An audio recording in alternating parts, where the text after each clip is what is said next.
안녕하세요, 자영입니다. 교수님, 물은 무조건 미지근한 물을 먹어야 된다, 이런 사람들이 있더라고요. 그리고 찬물은 건강에 좋지 않다, 이런 말까지 하는 사람이 있는데, 저는 사실 아침마다 이게 시원하게 찬물 한잔 하는데 정말 이게 사실인가요, 이게?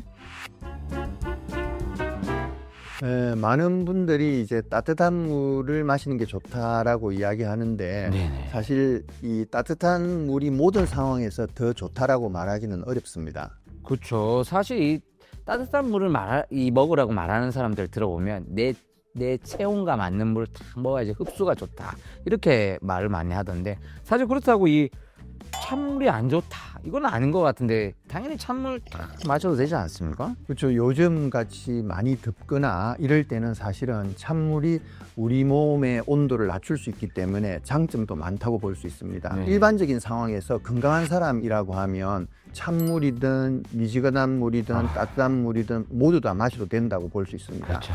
연세가 많으시다든지 또는 만성 질병이 있다든지 그런 경우에는 내 체온과 비슷한 좀 따뜻한 물이 더 유리한 경우가 많습니다. 훨씬 더 덜 자극적이기 때문에 편안한 거죠. 여름에는 시원한 물 한 잔 먹고, 뭐 좀 추우면 불기 위해서 또 따뜻하게 탁, 이게 사실 많은 사람들이 아는 국룰인데. 맞아요.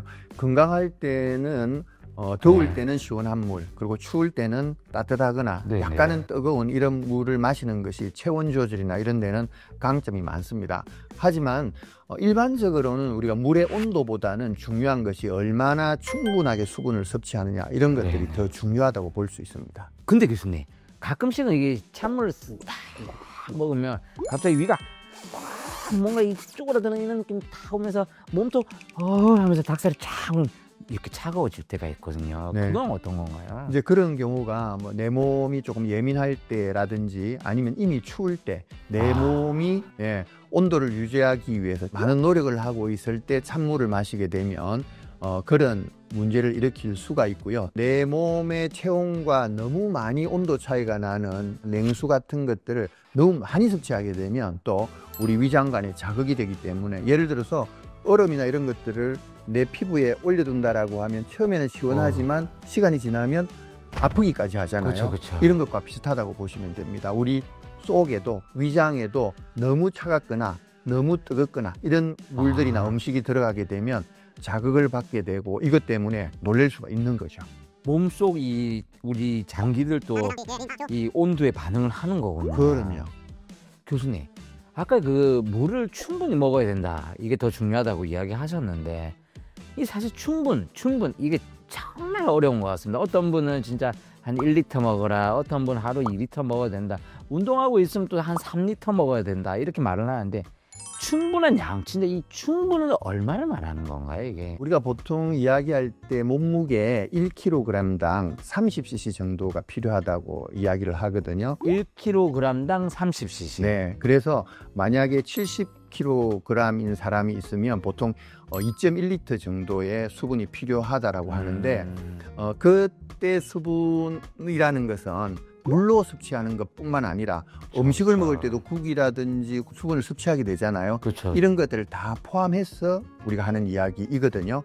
필요한 양 2.1리터라고 하면 그중에 한 절반 정도는 음식을 먹을 때 일반적으로 들어가게 됩니다. 그렇죠. 네, 그래서 그 절반에 해당되는 1에서 한 1.5리터 정도를 물이나 음료수로 더 섭취하게 되면 일반적으로는 괜찮다, 적절하다라고 이야기를 하게 되는 거죠. 교수님, 궁금한 게, 보통 운동을 하다 보면 거의 뭐 페트병을 아예 들고 다녀요, 이 운동하는 사람들을. 그러면서 계속 꾹꾹 먹거든요.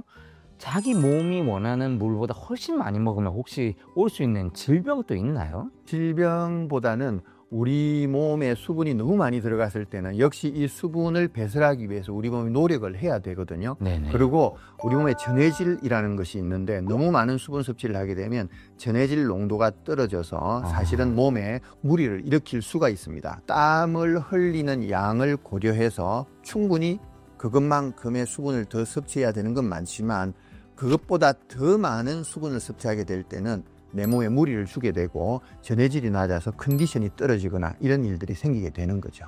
오히려 물을 많이 먹다 보니까 컨디션이 더 떨어지네요. 콩팥 기능이 좀 떨어져 있는 사람들이라든지 간 기능이 떨어져 있는 사람들의 경우에는 수분 섭취를 너무 작게 해도 문제지만 너무 많이 해도 문제가 될 수가 있습니다.